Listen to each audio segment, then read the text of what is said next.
ஒரு ஃபேமிலி அவங்க பையன் பர்த்டேவை செலிப்ரேட் பண்ணுறதுக்காக கடலுக்கு நடுவில் ஷிப் எடுத்துகிட்டு போகிறாங்க. அப்படி போய் செலிப்ரேட் பண்ணிட்டு இருக்கும்போது ஒரு நேச்சுரலான மாற்றம் ஏற்பட ஆரம்பிக்குது. அந்த கடலில் இருக்கிற எல்லா தண்ணிகளுமே வேறு திசையை நோக்கி போயிடுது. இப்போது அந்த கடலை பார்க்குறதுக்கு பாலைவனமாக மாறிடுதுங்க. இங்கேருந்து தப்பிச்சிடணும்னு நினச்சி இவங்க நடந்து போயிட்டுருக்காங்க. அந்த நேரம் தான் வேறு திசையாக போன அந்த தண்ணி எல்லாமே இந்த திசையை நோக்கி ஒரு பெரிய அலையாக வந்துட்டுருக்கு. இப்போ இவங்க இங்கேருந்து எப்படி தப்பிக்கிறாங்க அப்படின்ற ஒரு சுவாரஸ்யமான கதையை சொல்லக்கூடிய படம் தான் 2024 ரிலீஸ் ஆன சர்வைவ். இந்த படத்தோட முழு கதையை இந்த வீடியோவில் பார்க்க போகிறோம். அதுக்கெல்லாம் முன்னாடி நீங்கள் இப்போ தான் ஃபஸ்ட் டைம் நம்ம சேனலை பார்க்குறீங்க அப்படின்னா இந்த மாதிரி டிஃப்ரெண்ட்டான மூவிஸை பற்றி தெரிஞ்சுக்க இந்த வீடியோவுக்கு லைக்கை போட்டு நம்ம சேனலையும் சப்ஸ்கிரைப் பண்ணி வச்சுக்கோங்க. வாங்க இப்போது கதைக்குள்ளே போகலாம். படத்தோட ஸ்டார்டிங் சீனில் ஒரு ஃபேமிலி போட்டுக்குள்ளே இருக்கிறத காட்டுறாங்க. இதில் ஹீரோயின் பேர் ஜூலியா, அவங்க ஹஸ்பண்ட் ஹீரோ பேர் வந்து டாம், அப்புறம் அவங்க பையன் பென்னு, அப்புறம் அவங்க பொண்ணு கேசி. இவங்க 4 பேர் தான் முக்கியமான கேரக்டர்ஸ். இவங்க எதுக்காக நடு கடலுக்கு வந்திருக்காங்கன்னு பார்த்தீங்கன்னா, நம்ம பென்னுக்கு இன்றைக்கி பிறந்த நாள். அதை செலிப்ரேட் பண்ணுறதுக்காக தான் வந்திருக்காங்க. இப்போது நம்ம ஜூலியா என்ன பண்ணுறா, கடலில் ஸ்விம் பண்ணுறதுக்காக குதிக்கிறா. உள்ளே ஸ்விம் பண்ணிகிட்ருக்கா. இந்த நேரம் அவங்க பொண்ணு கேசி பாட்டு கேட்டுட்டு உட்காந்துட்ருக்கா. இப்போது அப்பாவும் பையனும் மீன் பிடிச்சிட்டு இருக்காங்க. இந்த நேரம் தான் ஒரு பெரிய மாற்றத்தை நம்ம ஹீரோயின் கவனிக்கிறாங்க. இந்த தண்ணி எல்லாமே வேறு ஒரு திசை நோக்கி போயிட்டு இருக்கதை அவங்க கவனிக்க, உள்ளே ஏதோ இழுக்கிற மாதிரி இருக்கே அப்படின்ற மாதிரி பார்க்குறாங்க. இந்த நேரம் போட்டுக்குள்ளே இருக்கிற காம்பஸும் அங்கிட்டு இங்கிட்டுன்னு சுற்றிட்டு இருக்கு. இதை எதுவுமே கவனிக்காமல் அப்பா பையன் 2 பேருமே மீன் பிடிச்சிட்டு இருக்காங்க. அப்போது ஹீரோயின் என்னை காப்பாற்றுங்க காப்பாற்றுங்கன்னு கத்துறா. அது யாருக்குமே மேலே இருக்கவங்களுக்கு கேட்கலைங்க. ஸோ நம்ம ஹீரோவுக்கு மட்டும் லைட்டாக யாரோ கத்துற மாதிரி கேட்குதேன்னு செக் பண்ணுறாரு பாருங்க. அப்போ தான் ஹீரோயின் கீழே இருக்கிறத பார்த்துட்டு அவங்களையும் காப்பாற்றி மேலே கூப்பிட்டு வந்துடுறாரு. இந்த மாதிரி யாராவது ஒருத்தராது இந்த மாதிரி கீழே குதிச்சவங்கள பார்த்துட்டு தான் இருக்கணும், ஏன் நீங்கள் பார்க்காம போயிட்டீங்க அப்படின்ற மாதிரி கத்த. அப்போ தான் நம்ம கேசி சொல்கிறா, நான் தான் பார்த்துட்டு இருந்திருக்கணும், நான் பாட்டு கேட்டுட்டேன், அதை மறந்துட்டேன் அப்படின்ற மாதிரி சொல்கிறான். இப்போ அன்றைக்கி நைட்டும் ஆகிடுது. போட்டுக்குள்ளே அவங்க பென்னோடைய பிறந்தநாளை செலிப்ரேட் பண்ணிகிட்டு இருக்காங்க. அப்போது நம்ம கேசியோட பாய் ஃப்ரெண்டு ஃபோன் பண்ணுறான். வீடியோ காலில் பேசிகிட்டு இருக்கும்போது அவன் பாய் ஃப்ரெண்டுக்கு பின்னாடி வானத்தில் நிறைய இடி இடிக்கிறத பார்த்து அது என்ன அப்படின்ற மாதிரி நம்ம கேசி கேட்குறான். அதுக்கு அவன் என்னன்னு தெரியல, ரொம்ப நேரமாக இப்படி தான் இருக்குது அப்படின்ற மாதிரி சொல்லிட்டு இருக்க. அப்படியே சிக்னல் கட் ஆகிடுது. இந்த விஷயத்த அவங்க அப்பா அம்மா 2 பேர்கிட்டையுமே கேசி வந்து சொல்கிறா. அப்போ தான் இவங்க வெளியே ஏதோ சத்தம் கேட்குற மாதிரி இருக்குன்னு வெளியே எட்டி பார்க்குறாங்க. அவங்கள சுற்றியுமே ஒரு திமிங்கலம் போயிட்டுருக்கு. அது மட்டும் இல்லாமல் அந்த போட்டை ஏதோ ஒன்று இடிக்கிற மாதிரி சத்தம் கேட்குது. இப்போது நம்ம ஹீரோ என்ன பண்ணுறாரு, கீழே குதிச்சு போய் பார்க்குறாரு பாருங்க. ஆனால் வெளியே வரும்போது அடிபட்டு வந்திருக்காரு.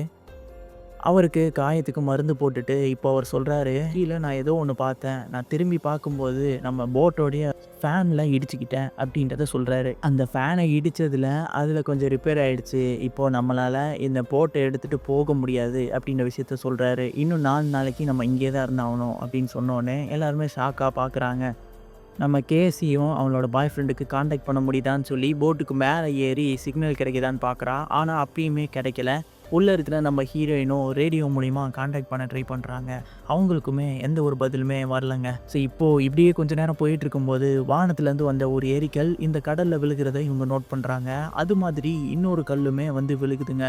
ஸோ இப்போது இது உங்கள் பக்கத்திலே விழுகிறத பார்த்துட்டு இந்த போட் எடுத்துகிட்டு வேகமாக நம்ம ஹீரோ போயிட்டுருக்காரு.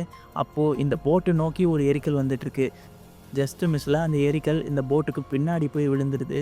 இப்போது அந்த போட்டோடைய இன்ஜின் ரிப்பேர் ஆகிடுச்சு. இதுக்கப்புறம் போட்டை 1 இன்ச்சு கூட நகர்த்த முடியாது அப்படின்ற மாதிரி ஆயிடுச்சுங்க. சரி, எல்லாருமே போட்டுக்குள்ளே போயிடுங்க அப்படின்னு சொல்லிட்டு எல்லா கதையுமே மூடிக்கிட்டு போட்டுக்குள்ளே வந்துடுறாங்க. சேஃப்டி ஜாக்கெட்ஸையும் போட்டுக்கிட்டு இப்போ உள்ளே உட்காந்துருக்காங்க. நம்ம ஹீரோவும் ஃப்ளேர் கன்னை யூஸ் பண்ணி வெளியே யாராவது உதவிக்கு வராங்களான்னு சொல்லி பார்க்குறாரு. ஆனால் எந்த ஒரு பயனும் இல்லைங்க. வெளியே கடல் அலைகள் அதிகமாக அடிக்க ஆரம்பிக்குது. இவங்க உள்ளே உட்கார்ந்துருந்ததில் அப்படியே தூங்கிடுறாங்க. இப்போ காலையில் எந்திரிச்சு பார்க்குறாங்க, யாருக்குமே எந்த ஒரு காயமும் ஏற்படலை. இப்போது முழிச்சு பார்த்த நம்ம ஹீரோ என்னடா அமைதியாக இருக்குது, போட்டு நகர்ற மாதிரியே தெரியலேன்னு வெளியே வந்து பார்க்குறாரு பாருங்க.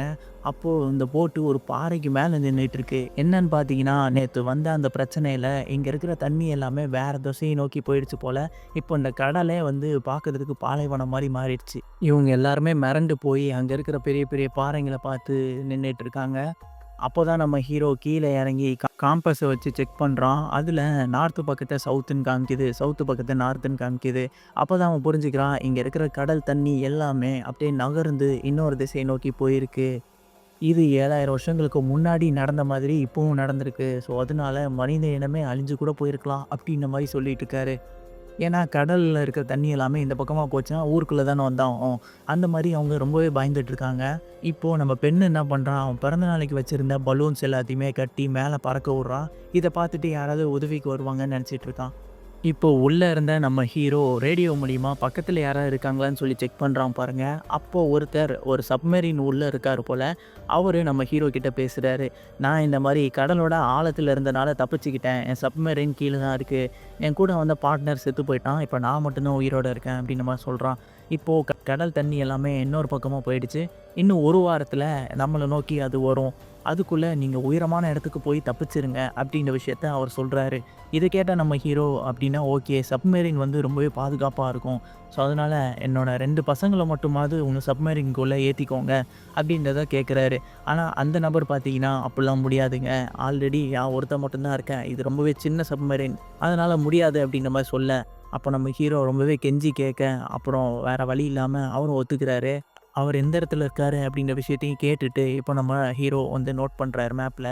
சரி ஓகே. இன்னும் 2 நாளுக்குள்ள அவர் இருக்கிற அந்த இடத்துக்கு போய் நம்ம பசங்கள சப்மரீன்குள்ள பாதுகாப்பா வச்சிடலான்னு சொல்லி நம்ம ஜூலியா கிட்ட ஹீரோ பேசிட்டு இருக்கான். எல்லாரும் இப்போ அவசரமா உள்ள இருக்கிற எல்லாத்தையுமே திங்ஸ் எல்லாம் பேக் பண்ணிட்டு இருக்காங்க. இந்த நேரம் வெளிய ஒரு நபர் நாயோட நடந்து வரத பார்த்துட்டு நம்ம ஹீரோ வெளிய போறாருங்க. அவர் பார்க்கறதுக்கு ரொம்பவே களைப்பா இருக்காரு. இவர் அந்த பலூன்லாம் அனுப்புனாங்கல்ல, பென் அனுப்புனாங்கல்ல. ஸோ அந்த பலூன பார்த்துட்டு தான் இவர் இங்க வந்திருக்காரு போல.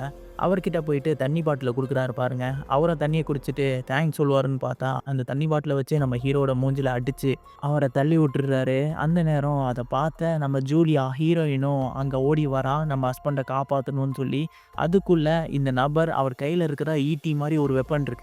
அத வச்சு நம்ம ஹீரோவோட வயித்திலே குத்தி அந்த இடத்திலேயே சாகடிச்சிடுறான். இத பார்த்தோனே ஜூலியா இதுக்கு மேல நம்ம ஹஸ்பண்ட காப்பாத்த முடியாதுன்னு ஓடி நம்ம பசங்களையாவது காப்பாத்தணும்னு சொல்லி ஓடி போயிட்டுருக்கா. அந்த போட்டோட கதவெல்லாம் மூடிட்டு ஒரு லாக்கருக்குள்ள உங்க 2 பசங்களையுமே மூடி வச்சு மறைச்சிடுறாங்க. அந்த லாக்கரையும் பூட்டிட்டு அந்த போட்டுக்கு கீழ இருக்கிற பாத்ரூம்குள்ள போய் ஒளிஞ்சுக்கிறாங்க நம்ம ஹீரோயின். உள்ள வந்த அந்த சைக்கோ கொலைகாரன் அந்த கிச்சனுக்கு போயிட்டு சாப்பாடு எதா இருக்கான்னு சொல்லி அங்க இருக்கிற சாப்பாடுலாம் சாப்பிட்டுட்டு இங்க யாராவது இருக்காங்களான்னு சொல்லி செக் பண்ணிட்டு இருக்கான். அந்த நேரம் தான் பாத்ரூம்குள்ள நம்ம ஹீரோயின் கத்திய வச்சுட்டு வெயிட் பண்ணிட்டு இருக்காங்க. இப்போ வந்த இவனும் பாத்ரூமை திறந்து பார்க்குறான் பாருங்க. அங்க ஹீரோயின் இல்ல. ஹீரோயின் அங்க இருக்கிற ஒரு ஓட்ட வழியா போட்டுக்கு கீழ வந்துடுறாங்க. ஸோ இவனும் அந்த ஓட்ட வழியா எட்டி பார்க்குறான். நல்ல வேளையா ஹீரோயின் அந்த கீழ போய் ஒளிஞ்சுக்கிட்டாங்க. ஸோ இவனுக்கு ஹீரோயின் கீழ இருக்கிறது தெரியல.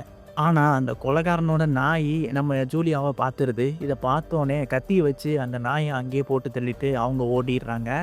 இத பார்த்த அந்த கொலைகாரன் கோவத்துல நின்னுட்டு இருக்கான். இப்போ நம்ம ஹீரோயின் அந்த போட்டுக்கு மேல ஏறி நம்ம கொலைகாரன கொல்லலான்னு சொல்லி கத்தி வச்சுட்டு வந்துட்டு இருக்காங்க. ஆனா ஜஸ்ட் மிஸ்ல அவன் இவங்கள அடிச்சு கீழ தள்ளிடுறான். இப்போ அவங்களையும் கொல்ல போறான்.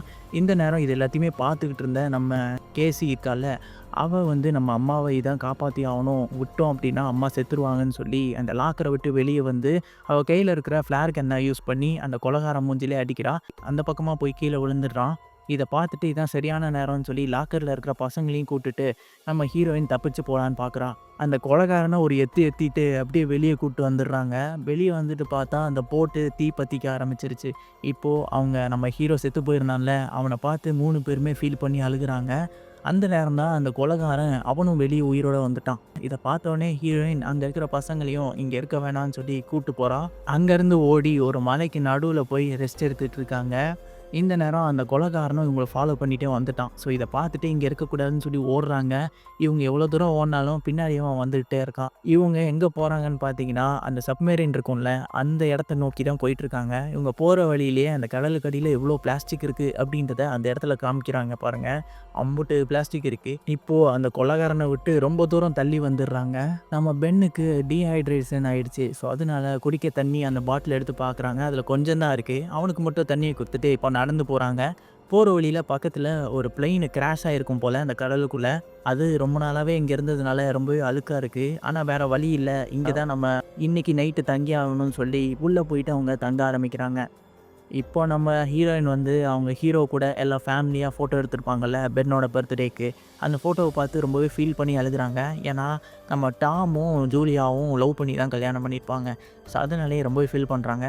அப்படியே ஃபீல் பண்ணிட்டு நைட்டு எல்லாருமே தூங்கிடுறாங்க. நைட்டு கேசிக்கு மட்டும் ஏதோ ஒரு சத்தம் கேட்குது. வெளிய வந்து பார்த்தா, நம்ம கேசி பின்னாடியே அந்த கொலைகாரன் வந்துட்டுருக்கு. ஆனா, இது எல்லாமே இவங்க வச்ச பிளானுன்னு தெரியாம, அந்த கொலைகாரன் நம்ம கேசிய கொல்ல வரான் பாருங்க. அப்படியே பின்னாடி வந்த ஹீரோயின் அந்த கொலைகாரன கத்தி வச்சு நல்லா குத்தி அந்த இடத்துலயே சாகடிச்சிடுறா. இதோட அந்த கொலைகாரனோட கதை முடிஞ்சுச்சு. இப்போ காலையில எல்லாரும் அங்கேருந்து கிளம்பலான்னு போறாங்க பாருங்க. அப்போ அந்த கொலைகாரனோட உடம்பு எல்லாமே சிதைஞ்சு போய் கிடக்கு. இத பார்த்தோனே இந்த கடல்ல ஏதோ பெரிய ஆபத்து இருக்கு. இங்க நிற்கக்கூடாது அப்படின்ட்டு கிளம்ப ஆரம்பிக்கிறாங்க. போயிட்டே இருக்கும்போது இந்த பென்னுக்கு ரொம்பவே தண்ணி தாகம் எடுக்குது போல. ஸோ பக்கத்துல நெறைய மீன்கள் வந்து செத்து போய் ஒரு தண்ணி இருக்குதுங்க. ஸோ அத பார்த்தோனே அந்த தண்ணிய போய் இவன் குடிச்சிட்டு இருக்கான். நம்ம ஹீரோயின் வரதுக்குள்ளேயே அவன் குடிச்சு முடிச்சிடுறாங்க. அதனாலேயே அவனுக்கு உடம்பு சரியில்லாம ஆயிடுது. இப்போ இவன தூக்கிட்டு கொஞ்சம் தூரம் போயிட்டுருக்கும்போது, தங்குறதுக்கு எதா இடம் கிடைக்குதான்னு பார்க்குறாங்க. அங்க நெறைய பிளாஸ்டிக் சேர்லாம் இருக்கிறத பார்த்துட்டு, அந்த சேர வச்சே ஒரு இடம் மாரி ஃபார்ம் பண்ணி, அதுக்குள்ள இவங்க தங்குறாங்க. ஜூலியா ஒரு டாக்டர் அப்படின்றதுனால, அவங்க கிட்ட இருக்கிற ஊசிய நம்ம பென்னுக்கு போட்டு, அவன கொஞ்சம் ரெஸ்ட் பண்ண வைக்கிறாங்க. இந்த நேரம் ஜூலியாவுக்கு வெளிய ஏதோ ஒரு சத்தம் கேட்குது. வெளிய வந்து பார்த்தா, லட்சக்கணக்குல நண்டுங்க இவங்கள நோக்கி வந்துட்டுருக்கு. இத பார்த்தோனே பசங்கள எழுப்பிட்டு அங்கருந்து ஓடுறாங்க. ஓடிட்டே இருக்கும்போது, பக்கத்துல ஒரு மிகப்பெரிய ஷிப்பும் இந்த தண்ணிக்கு அடியில மூழ்கி இருக்கும் போல. ஸோ அதுவும் அங்க விழுந்து கிடக்கு. அதுல நெறைய கண்டெய்னர்ஸ் வேற இருக்கு. அங்க அந்த கப்பல்ல வேல பார்க்குற சில ஆட்கள் உயிரோட தான் இருக்காங்க. ஸோ அவங்கள பார்த்துட்டு அவங்க கிட்ட உதவி கேட்கலான்னு இவங்க ஓட, இவங்கள பார்த்து அவங்க கண்டெய்னருக்குள்ள போய் மூடிக்கிறாங்க. இவங்க அங்க வந்துட்டு கதவு தட்டுறாங்க. "எங்க பசங்களையாவது உள்ள விடுங்க" அப்படின்ற மாரி உதவி கேட்க, அவனுங்க கதவு திறக்கிற மாரியே இல்ல. அந்த நண்டும் பக்கத்துல வந்துருச்சு. சரி சும்மா இருக்கக்கூடாதுன்னு அந்த கண்டெய்னர் மேல ஏறிர்றாங்க. நம்ம ஹீரோயினோட கால வேற அந்த நண்டு கடிச்சிருது. ஆனாலுமே அத தட்டி விட்டுட்டு இவங்களும் மேல ஏறிர்றாங்க. இப்போ அந்த கண்டெய்னருக்குள்ள ஒரு சின்ன ஓட்டை இருக்கும் போல. அது மூலியமா நண்டுங்க எல்லாமே உள்ள போயிட்டு, அங்க இருக்கிற எல்லாரையுமே கடிக்க ஆரம்பிச்சிருது. அவங்களுக்கு கன்ன வச்சு ஷூட் பண்றாங்க. ஆனா லட்சக்கணக்குல இருக்கிறனால, அதுங்களாம் எதுவுமே பண்ண முடியல. இப்போ மேல நம்ம ஜூலியட்டோட கால்ல நண்டு கடிச்சிருக்கும்ல. ஸோ அது வந்து ரத்தம் ஊத்திட்டு இருக்கு. அவங்களும் மயங்கி கீழ விழுந்துடுறாங்க. இப்போ காலையில விடிஞ்சோனே ஜூலியா எந்திரிச்சு பார்க்குறாங்க. அந்த 2 பசங்களுமே அங்க இல்ல.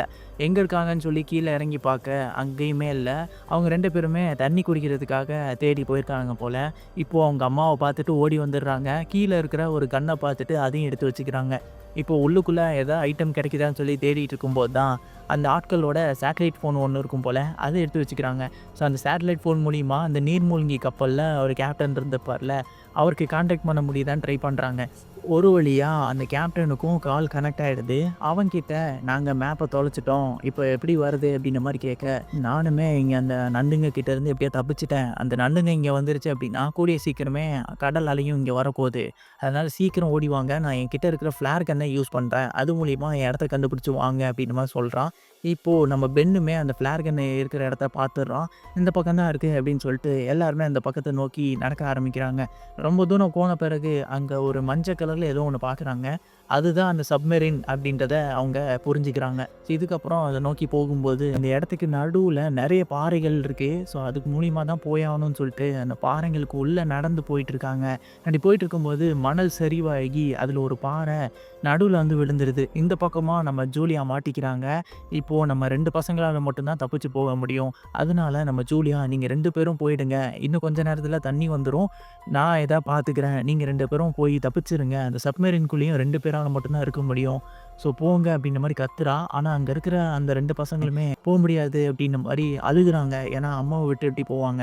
ஸோ அதனால கேசி ரொம்பவே அழுக. வேற வழி இல்லாம அவன் தம்பிய கூட்டுட்டு அவளும் அந்த இடத்துலேருந்து போயிடுறா. இப்போ நம்ம தம்பியும், அக்காவும் அந்த சப்மெரின் பக்கத்துல போயிடுறாங்க. கதவ தட்டி பார்க்குறாங்க. "நாங்க வந்துட்டோம். கதவு திறங்க" அப்படின்னு மாரி சொல்ல யாருமே திறக்கல. அப்போதான் அந்த கேப்டன் வெளிய இருக்காரு. அவர் ரத்த வெள்ளத்துல இருக்காரு. அவர அந்த நண்டுங்கலாம் அட்டாக் பண்ணிருச்சு போல. "ஸோ இதுக்கப்புறம் நான் பொழச்சுக்க மாட்டேன். நீங்க 2 பேரும் உள்ள போய் தப்பிச்சுக்கோங்க" அப்படின்னு மாரி சொல்றாரு. இத கேட்டோனே நம்ம கேசிக்கு ஒரு நம்பிக்கை வந்து அங்கருந்து அவங்க அம்மாவ நோக்கி ஓட ஆரம்பிக்கிறா. ஏன்னா நம்ம ஹீரோயினையும் கூட்டு உள்ள வந்துட்டோம் அப்படின்னா 3 பேருமே தப்பிச்சுப்பாங்கல்ல. ஸோ அதனால அவங்க அம்மாவ நோக்கி ஓடுறா. இந்த நேரம் நம்ம ஹீரோயின் என்ன பண்றாங்க, அவள நோக்கி வந்துட்டுருக்க நண்ட ஒவ்வொன்னையும் ஷூட் பண்ணிட்டு இருக்காங்க. ஸோ இதுக்கப்புறம் அவ்வளோதான் நம்ம கதை முடிஞ்சுச்சுன்னு நினைக்கும்போது தான், பின்னாடி அந்த பாறைங்களுக்கு மேல இருந்து நம்ம கேசி நம்ம ஹீரோயின கூப்பிடுறா. எப்படியோ அவங்க அம்மாவ மேல தூக்கி இப்போ 2 பேருமே அந்த நீர்மூழ்கி கப்பல நோக்கி போறாங்க. ஒரு வழியா அவங்க அந்த சப்மெரினோட கதவ திறந்துட்டு 3 பேருமே உள்ள போயிட்டு கதவு க்ளோஸ் பண்ணிடுறாங்க. அந்த தண்ணி, கடல் தண்ணியுமே இங்க வர ஆரம்பிச்சிருச்சு. அந்த சப்மெரினு நெறைய பாறை இருக்கிறதுனால அந்த பாறையில மோதிக்கிட்டு அங்கிட்டும், இங்கிட்டும் போயிட்டுருக்கு. இதெல்லாம் அவங்க நடந்துட்டு இருக்கும்போது, இவங்களுக்கு கடைசி நிமிஷங்கள்ல அவங்க வாழ்க்கையில் நடந்த ஒவ்வொரு நொடியும் அப்படி ஞாபகம் வந்துட்டு இருக்கு. அப்படியே அவங்க மயங்கிடுறாங்க. அப்படியே பகல்ல இவங்க முழிச்சு பார்க்குறாங்க. சப்மரீனை விட்டு வெளிய வந்து பார்த்தா, ஒரு ஊருக்குள்ள அந்த சப்மரீன் வந்திருக்கு. அந்த ஊர் எல்லாமே தண்ணி அடிச்சதுல அழிஞ்சு போய் கிடக்குங்க. ஸோ இவங்க 3 பேர் மட்டும் தான் தப்பிச்ச மாரி அப்படியே காமிக்கிறாங்க. ஸோ இந்த இடத்துல இந்த படத்தையும் முடிச்சிடுறாங்க.